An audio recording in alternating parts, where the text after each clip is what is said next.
All right, good afternoon. As I said, I'm Tanner Hagelstrom. I'm the Senior Lab Director at Natera. I'm super excited to be here. It's always great to come to CGC. I apologize ahead of time. I flew yesterday, so that means I have laryngitis today. All right, how's this work? All right, so I'm going to be talking today about using ctDNA for MRD assessment in solid tumors. And just as a really brief background, I know we've already had a little bit of this today. Circulating tumor DNA, ctDNA, is DNA that's being released into the bloodstream in patients as tumor cells are dying. It's an extraordinarily useful biomarker, mostly because the half-life for ctDNA in the bloodstream is extremely short, and so it degrades and is cleared from the blood very fastly on the order of hours. And this allows us to have a really good in-time snapshot of kind of what's going on with the tumor. So why do we need to look at ctDNA? You know, when obviously we're dealing with patients with cancer, the goal is to treat them, and really for us to be able to understand if our treatment decisions are actually working, we need to be able to monitor what that is. And there's a lot of really great tools that we use now to do that, such as imaging. However, some of those have limitations, like imaging, not being able to see a tumor unless it's a certain size and has grown to a certain point. And likewise, there's some serum-based protein markers that, while effective, may not have the sensitivity and specificity that we'd ideally like. And so that's where ctDNA can come into play. And so really, I think I have two goals for the purposes of this talk. One is to show exactly how ctDNA is being used in patients.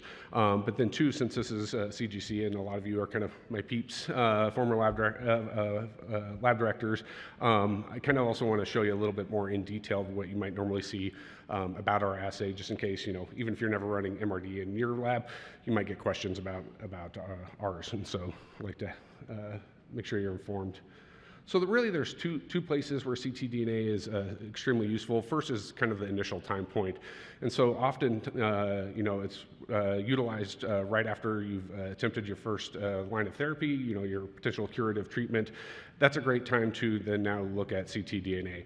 Because it clears rapidly, you can test the patient's plasma right afterwards and determine kind of whether or not there's any DNA present. And if so, if there is, that's likely a worse prognosis than if it was absent. The second phase is you can use ctDNA and test it longitudinally, and you can really begin to monitor how the patient's responding over time. They might respond to treatment for a little while, but then they begin to relapse more, and you can kind of catch that with ctDNA. So there's a couple flavors of MRD assays out there that look at ctDNA.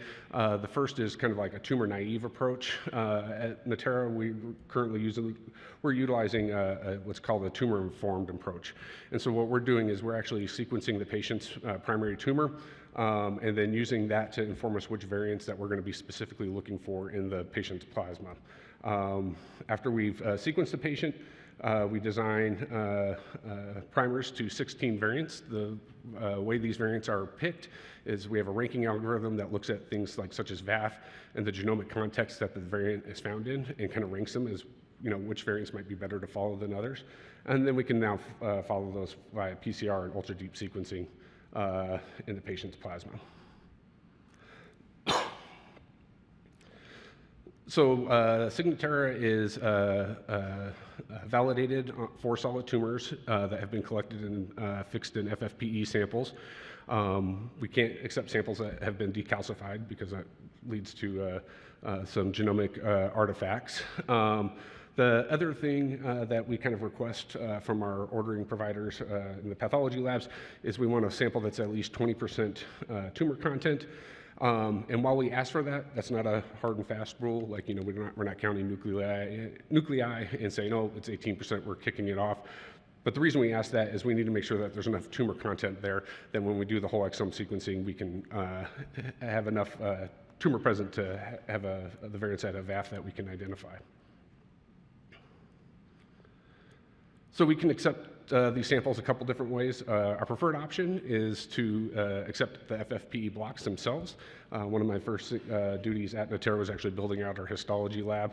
And so from that, we can cut our H&E and unstained slides that will be used for testing. If there's a blocking run available or just can't be used, we can also accept 10 unstained slides plus an H&E. So I'm going to kind of skip to the end of the test now and show the reports, and then I'll kind of backfill in what the actual assay looks like. And so this is an example of a Signatera report. I think it's pretty intuitive and straightforward to look at. We have an overall summary at the top, whether the patient is positive for ctDNA or not. We have a chart that's along the bottom or in the middle there that kind of maps out previous time points, and closed circles are positive cases and open circles are negative. And then down below we have a little table that actually is just the tabular form of the data that's presented in the chart, in case that's a little easier to read. So, overall, I think this is a really simple report to look at, and being able to view the trends of what's going on with the ctDNA is really powerful. But I kind of want to peel back the curtain a little bit, because as simple as this is, it's in reality a fairly complex test to do and to manage from a kind of lab director standpoint.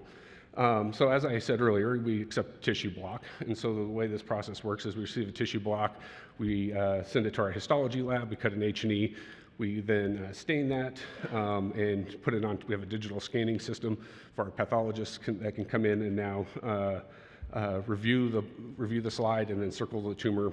The slides go back to the histologist, where they can now do macro dissection and then send on those curls to the molecular lab, where extractions and whole exome sequencing is being completed.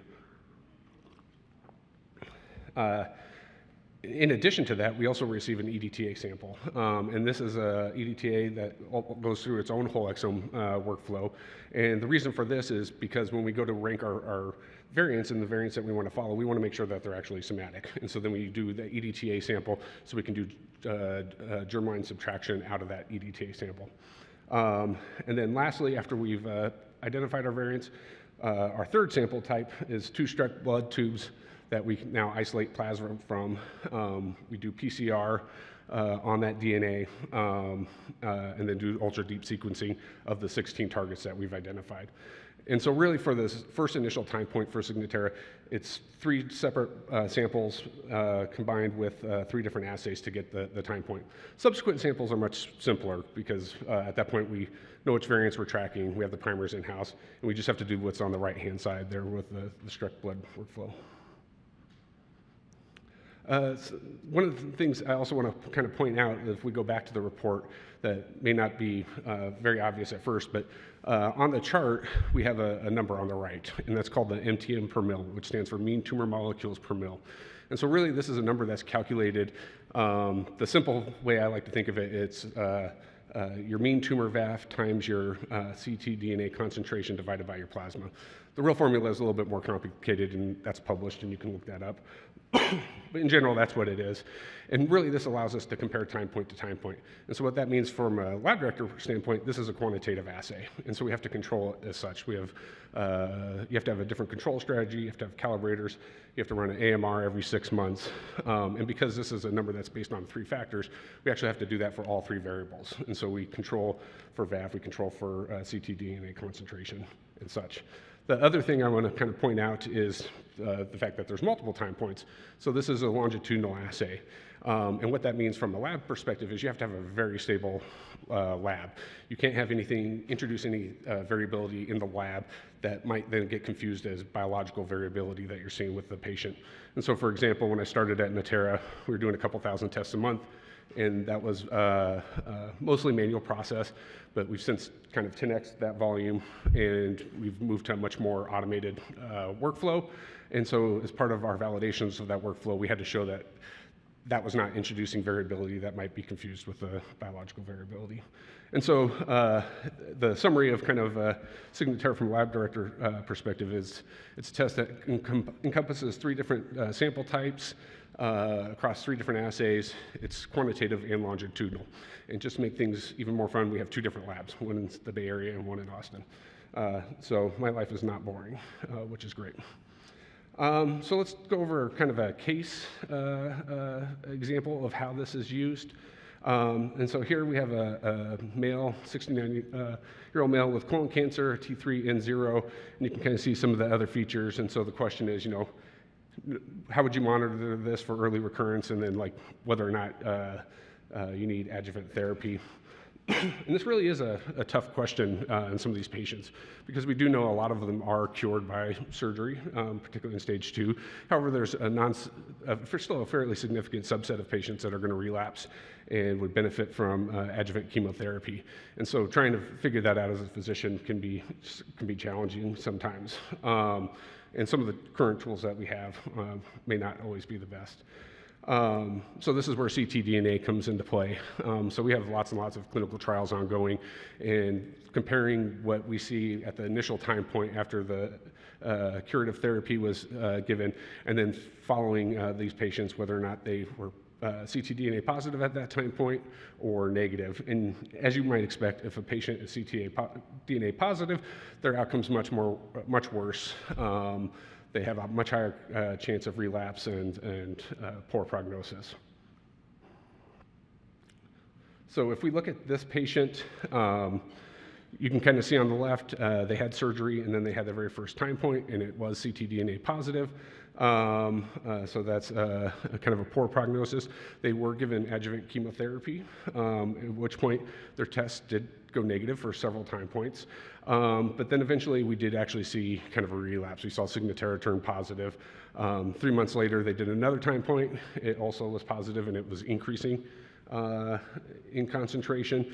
And so at this point, they did imaging and identified a kind of a hypodense lesion that they were then able to treat. And the patient's been doing well since. But it was really great that we were able to kind of identify this early on, and so the patient can kind of change course as soon as possible. So that's kind of my last slide. I do have at least one more minute. There is another patient story I was hoping to tell. I don't have a slide because it just kind of happened, but I thought it was really cool that this crowd might get a kick out of.